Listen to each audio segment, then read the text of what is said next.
E aí galera, tudo bem com vocês? Vamos aí para um giro de notícias sobre o Cruzeiro com questões importantes que têm movimentado o ambiente do nosso clube. Meu nome é Emerson Araújo, esse é o canal 6x1 e desde o início eu peço para você deixar o like no vídeo, se inscrever no canal caso ainda não seja inscrito e usar os comentários para opinar sobre cada um dos assuntos. Esse vídeo é feito com patrocínio da Betfair, site de apostas esportivas que é patrocinador master do Cruzeiro. Segue com aquela ofertinha bacana lá de R$200 em aposta grátis para novos clientes. Caso você ainda não tenha conta ativa, então clica aqui no link da descrição, faz lá o seu cadastro que é super simples e rápido, já começa a fazer uma fezinha. E se você já conhece esse universo das apostas esportivas e utiliza outro site, outra empresa, você está redondamente enganado, porque a Betfair é a única casa de apostas que efetivamente investe no Cruzeiro. Só lembra de sempre apostar com responsabilidade, hein galera? Vai na moral para se divertir. O Cruzeiro fez outro jogo horroroso nesse domingo lá no Independência, né? Se a gente já tinha jogado muito mal contra o Coritiba empatado em 0x0,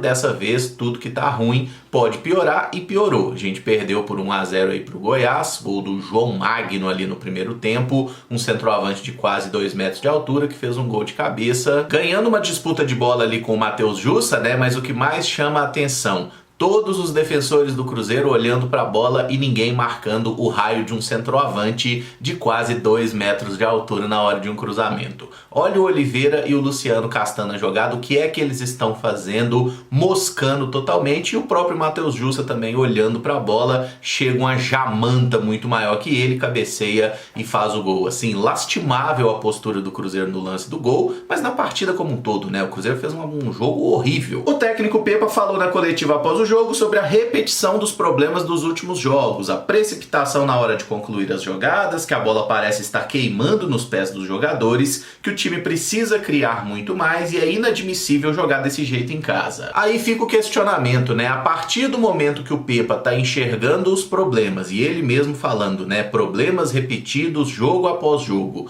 por que é que ele faz sempre tudo do mesmo jeito?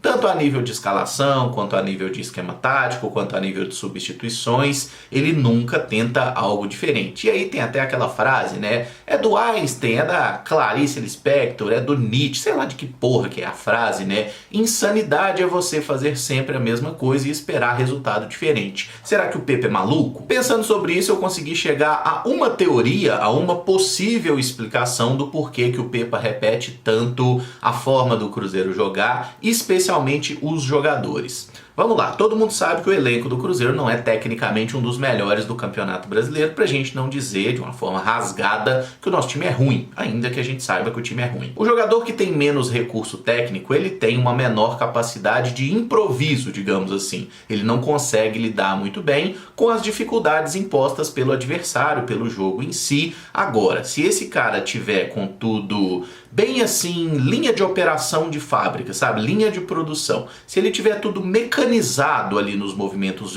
o que é que ele tem que fazer? Tenho que dominar a bola, o lateral vai passar ali. Eu vou botar a bola ali, vou me movimentar para cá. Se o jogador tiver isso enraizado na cabeça dele, do que é que ele tem que fazer, normalmente um jogador ruim consegue mostrar um futebol um pouco melhor. E o que tem acontecido sistematicamente nos jogos do Cruzeiro em casa é basicamente o time ter mais a posse de bola, fica rodando com ela de um lado para o outro, não acha caminho por onde criar jogadas, procura a ponta. Da ponta vem um cruzamento normalmente horrível que só serve para consagrar zagueiro adversário, porque lá no início do Campeonato Brasileiro o Cruzeiro conseguia criar bastante. Nas últimas rodadas isso já não tem acontecido e a qualidade da criação também é muito ruim, são finalizações meio tortas, finalizações longe ali de uma posição ideal, muitos chutes travados, né? O pessoal do Cruzeiro parece que tem uma tara em chutar a bola em cima do adversário também. E pra mim é muito nítido, o problema do Cruzeiro está no setor de meio campo, isso é claríssimo. A defesa do Cruzeiro é uma das melhores do Campeonato Brasileiro, acreditem se quiser, tá? Ainda que o Cruzeiro não tenha grandes zagueiros, o aproveitamento do sistema defensivo é bom, os laterais são bons, Nós temos pontas que têm muita dificuldade na finalização, mas são caras que podem jogar bem dentro de certos contextos, tanto Wesley quanto Bruno Rodrigues, quanto o Arthur que está chegando agora. E sim, nós temos centroavantes que não fazem gol, vamos falar sobre isso daqui a pouco. Mas qual que é o problema maior do meio-campo do Cruzeiro? A troca de passes ela é extremamente lenta. O Cruzeiro pega a bola, para ele virar a bola do lado direito para o lado esquerdo, ele tem que dar 78 toques, que o jogador pega a bola, toca, penteia, passa o pé em cima da bola e toca para trás, aí volta no lateral. É muito lento, você tem que acelerar o jogo, e acelerar o jogo não é necessariamente pegar a bola e sair correndo. O Cruzeiro é muito devagar, é muito mole, é um time que está sem energia. O Pepa inclusive usou essa palavra. O Matheus Jussa ontem falhou na jogada do gol do Goiás, é verdade, mas eu acho que o Matheus Jussa até tem utilidade aí nesse meio campo do Cruzeiro, tanto que no jogo de ontem, por exemplo, ele foi quem mais recuperou bola. Se eu não estou enganado, foram 5 desarmes. Então assim, o Matheus Jussa consegue fazer ali o papel de retomar algumas bolas, oferecer um pouco mais de combate. Quando a gente vai para os jogadores da frente, Felipe Machado e Matheus Vital, é aí que tá realmente o pegando, porque esses jogadores, no esquema ideal do Pepa, né, os meio-campistas centrais ali, eles têm o papel tanto de recuperar bolas, eles precisam voltar no momento sem bola, e eles precisam também alimentar os pontas, o atacante, pisar na área para finalizar. Esses caras são a chave do esquema do Pepa. E tanto o Machado quanto o Matheus Vital não conseguem ajudar o Cruzeiro nem a nível de recuperação de bola e muito menos a nível de criação de oportunidades. Ainda que o Felipe Machado tenha, por exemplo, 4 participações em gol nesse campeonato, 3 assistências e 1 gol. O Matheus Vital só tem 1 assistência. E eu não acho que seja falta de vontade, eu acho que é falta de qualidade mesmo. Falando especificamente do Matheus Vital, que ontem pela primeira vez ouviu vaias da torcida, é um jogador que se criou sobre ele uma imagem de que era um grande jogador lá na base do Vasco, e ele nunca foi um grande jogador no futebol profissional. E falta de oportunidade também não é, porque ele tem recebido sequência como titular desde a chegada do técnico Pepa. A produção é nula, praticamente nula, né, porque teve pelo menos uma assistência e teve jogo que ele conseguiu criar alguma coisa, mas aí os atacantes desperdiçaram, né, aquela cabeçada do ceifador lá contra o Bahia, por exemplo, que é um jogo que poderia ter nos gerado 2 pontos. Enfim, mas é nítido que o pessoal do meio campo do Cruzeiro deixa muito a desejar em todas as fases do jogo. E pra vocês verem como é que o mundo tá maluco, eu vou concordar com o Rodrigo Genta agora, hein, que falou um negócio lá no Twitter que eu achei bem interessante. Quando o técnico tem opções ali, né, e ele bota um jogador em campo e o cara não rende bem, a torcida vai e entende. O técnico não bota esse cara porque ele é um merda, porque ele não consegue produzir nada. Quando o técnico nunca bota o jogador em campo, aí a culpa passa a ser do técnico. E eu tô falando nesse caso especificamente pro Fernando Henrique, que tem sido relacionado para todas as partidas do Cruzeiro e até o momento nem estreou pelo clube, né? É fato que foram apenas as últimas 5 partidas, ele machucou lá no início do ano, ficou muito tempo parado, mas é o seguinte, se ele tá sendo relacionado é porque ele mostra alguma coisa no treinamento que faz o técnico pensar, devo levar esse camarada pro jogo, mas ele é relacionado e nunca entra. O próprio Lucas Silva, foi o segundo jogo do Lucas Silva desde o retorno ao Cruzeiro, ficou no banco de reservas e não entrou de novo. Então, Emerson, você garante que Lucas Silva e Fernando Henrique jogariam melhor do que Felipe Machado e Matheus Vital? Não, eu não consigo garantir esse tipo de coisa, eu não sou vidente. Mas eu acho que faz mais sentido você testar um jogador como esses do que botar o Neto Moura, que faz uma temporada horrorosa desde o Campeonato Mineiro. Não é que o Neto Moura é bom para a Série B, mas não aguenta jogar a Série A. O Neto Moura tá mal desde o Campeonato Mineiro, jogando contra time que nem divisão tem. E ampliando um pouco mais essa questão, muita gente fala assim, o Matheus Vital joga porque não tem outro meia no elenco. Mentira! Tem outros meias, eles não estão no elenco principal por opção da comissão técnica. Por exemplo, o Japa e o Vitinho são meio-campistas titulares do time sub-20 do Cruzeiro. O próprio Guimeira também seria uma opção, mas ele é um pouco mais novo. Japa e Vitinho têm 19 anos. 19 anos o cara não pode ficar no banco, entrar num jogo no futebol profissional. Tá esperando o quê, porra? 19 anos, não é 15 não. E o Pepe, em diferentes momentos da coletiva, falou da torcida, né? Que a torcida não merecia ver um jogo como esse e tudo mais, que apoia muito. Ô Pepa, ontem a torcida do Cruzeiro tava tão morta quanto o time, tá? Tava muito ruim a torcida também, não tava apoiando, tava cantando porra nenhuma. Ontem tava tudo uma porcaria. Esse Cruzeiro e Goiás foi um jogo Nossa, que ranho, mano, que jogo ruim. Mas às vezes tudo que o torcedor quer é ver um treinador tentando alguma coisa diferente, nem que seja para que a gente possa xingar um outro cara, não xingar os mesmos 11 que a gente está acostumado a xingar e os mesmos caras que entram em toda partida. E esse é um ponto que o Pepa pode corrigir, até porque ele é um técnico jovem, essa questão da substituição. A leitura de jogo do Pepa realmente não me agrada, porque ele raramente faz substituições que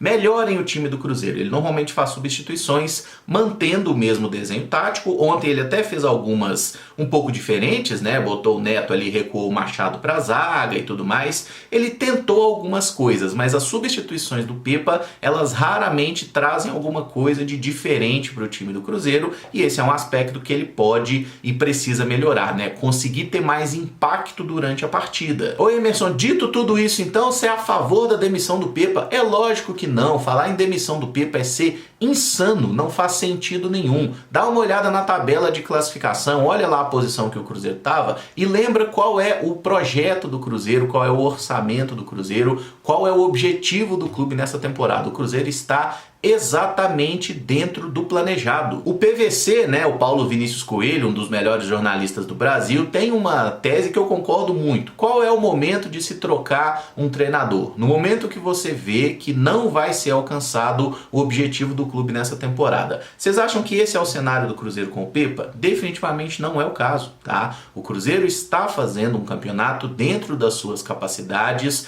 com todas as suas dificuldades e com as suas limitações, e é claro que tá todo mundo puto. Eram 2 jogos em casa contra Goiás e Coritiba, 2 times na zona de rebaixamento, que a gente olhava e falava assim, oportunidade perfeita para fazer 6 pontos, ir lá para cima e até sonhar com alguma coisa melhor. Só que o time tem esse problema, né, de assumir o jogo, de ditar aí a forma como a partida deve correr, é um problema que precisa ser corrigido. E problema num time de futebol não se corrige trocando o treinador, até porque eu não acho que o Cruzeiro estaria melhor nesse Campeonato Brasileiro se tivesse outro técnico. Tem algum treinador que vocês falam assim, né? Um treinador acessível, não vai falar Guardiola. Se o Cruzeiro tivesse esse técnico aqui, estaria melhor? Olha bem qual é o grupo que o Cruzeiro tem, qual é a qualidade técnica dos nossos atletas. Pensa direitinho, compara com os outros times aí, tá? Tem gente com muito mais investimento, com jogadores de mais renome que a gente, fazendo um campeonato abaixo. Isso deixa o Pepa livre de qualquer crítica? Claro que não. Tô aqui há vários minutos criticando e acho que ele tem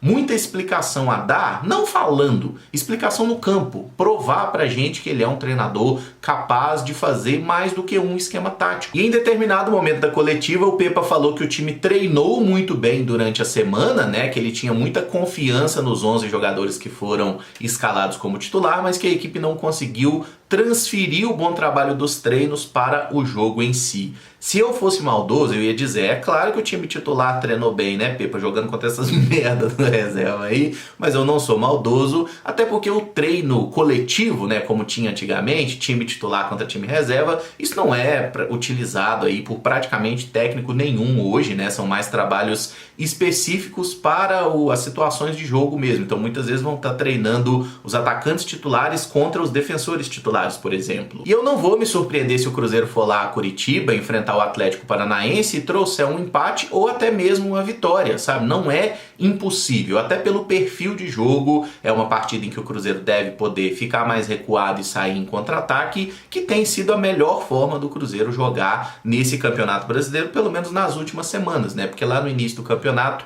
a gente até conseguia imprimir um pouco mais o ritmo de jogo, a gente fez isso muito bem contra o Fluminense, por exemplo, que era o time da moda. O Cruzeiro fez uma partida muito melhor, mas pecou nas finalizações e acabou perdendo. E falando em finalização ruim, o Gilberto falou após o jogo, disse entender que a torcida tá chateada pela falta de gols, mas que a bola tem que chegar mais redonda para o centroavante finalizar. E ele disse que no jogo contra o Goiás a cobrança tem que ser geral, porque o time não conseguiu jogar. O Gilberto que tá fora do jogo contra o Atlético Paranaense, suspenso pelo 3º cartão amarelo, mas assim, falar que contra o Goiás o time do Cruzeiro como um todo não jogou bem e todo mundo merece crítica, isso aí não é mentira, o Gilberto está correto. Mas os erros dele de finalização, de tomada de decisão em geral, não foram específicos nesse jogo, né? Tem sido a tônica da passagem do Gilberto pelo Cruzeiro desde que ele chegou aqui. Quantas vezes a gente falou, não, hoje o Gilberto vai encerrar a maré ruim. Parece que ele sempre tá numa maré ruim. E falando aí objetivamente em números, tá? São 27 jogos do Gilberto como atleta do Cruzeiro e ele marcou 6 gols. Deu também uma assistência bonita, por sinal, naquele jogo contra o Bahia. Mas são 6 gols em 27 partidas e esses gols foram distribuídos em 3 jogos. 3 gols contra o Vila, 2 gols na partida contra o América e 1 gol contra o Red Bull Bragantino. Ou seja, em 24 das 27 partidas que o Gilberto atuou, ele saiu de campo sem fazer gol. E todo mundo esperava um rendimento muito melhor do centroavante, né? Aí você vê o Gilberto falando assim, nitidamente ele parece chateado, triste com o momento, queria estar fazendo coisa melhor. A gente também tá chateado, Gilberto, com a diferença que a gente ama esse clube, então pra gente dói muito mais e você ganha muito bem pra jogar bola, né, irmão? A gente não ganha porra nenhuma, a gente ainda paga pra ver essa merda de futebol. E nesse jogo contra o Goiás, o Gilberto teve 2 oportunidades que ele poderia ter finalizado e ele não o fez. Uma no segundo tempo, que pra mim é a mais absurda, é a bola que ele recebe no pé direito pra finalizar, ele é destro, é o pé bom, e ele tenta puxar pra canhota onde tinham 2 zagueiros do Goiás. E aí, obviamente, ele foi desarmado nesse percurso. Não tem explicação pra ele ter tentado puxar pro pé ruim. Se ele não faz gol com o pé bom, ele vai fazer com o pé ruim, porra. E lembremos que o Gilberto não foi contratado para ser uma alternativa. O Gilberto foi contratado para ser solução. O salário que ele recebe mensalmente é salário de jogador que resolve problema. E até agora o Gilberto tem sido um problema e não tem resolvido os nossos. E só um detalhe sobre essa questão aí da falta de confiança, né? Parece que os jogadores do Cruzeiro, eles entraram numa vibe que quando eles vão chutar, eles já pensam assim, lá no subconsciente, não vai ser gol, não vai ser gol. E a torcida parece que já tá nessa também, tipo assim, a gente tá desacreditado do ataque do time, sabe? E a gente tá precisando de uma injeção de confiança, de ânimo. Quando eu falo a gente, é o Cruzeiro como um todo, né? A comissão técnica, jogadores e até a própria torcida. E vamos torcer para que esse remédio seja Matheus Pereira, hein? Acabou a cautela, Matheus Pereira agora é jogador do Cruzeiro. O Al Hilal já tinha anunciado o empréstimo do jogador por 1 ano, agora o Cruzeiro oficializou o acerto, o Matheus já assinou o contrato, posou com a camisa. Teve até um videozinho que o Cruzeiro postou nas redes sociais que eu achei espetacular, né? Do gênio da lâmpada ali realizando o desejo do Matheus Pereira de jogar pelo Cruzeiro. Assiste lá, tá nos canais aí do Cruzeiro, nas redes sociais. Muito bem feito, por sinal. Já chegou, já falou. Feliz da vida aí, que conta com o apoio da torcida. Eu tô muito animado com a chegada do Matheus Pereira, porque acho que é um jogador de um nível técnico muito alto, muito acima do que a gente está acostumado a ver há muitos anos. E eu não tô falando aqui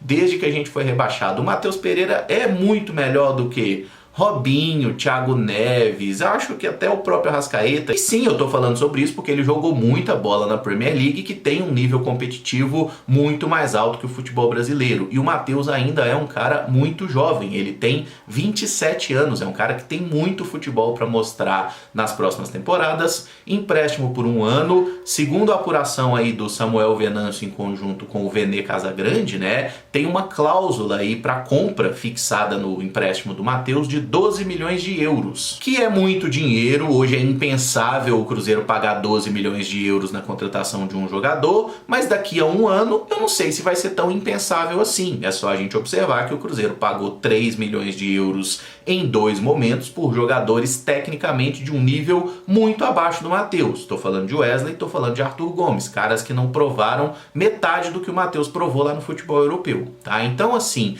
ter um valor fixado para compra eu acho muito positivo, gostei muito disso. E é claro que seria uma operação muito complicada a gente pensar na compra no ano que vem. A gente tem que pensar no que o Matheus pode aportar para o time do Cruzeiro agora, né, nessa temporada. Eu nunca fui partidário da ideia de que todo time precisa ter um camisa 10, como é o caso do Matheus Pereira. Você precisa? Não, não é a única forma de se jogar futebol. Mas se você tem um camisa 10 do nível do Matheus Pereira, faz todo sentido você fazer alguns ajustes para deixar esse jogador da forma mais confortável possível no campo. O que eu tô querendo dizer com isso? Em vez do Cruzeiro jogar com um volante, 2 meio-campistas à frente, que não produzem bosta nenhuma, os 2 pontas e um centroavante, faz todo sentido que o Cruzeiro mude para um 4-2-3-1, jogar com 2 volantes, deixar o Matheus mais livre como um camisa 10 para acionar os pontas e o camisa 9. Já tem vídeo aqui no canal com lances do Matheus Pereira, estatísticas detalhadas dele por outros clubes também. É um grande nome que tá chegando. engano, tem tudo para melhorar essa capacidade criativa do Cruzeiro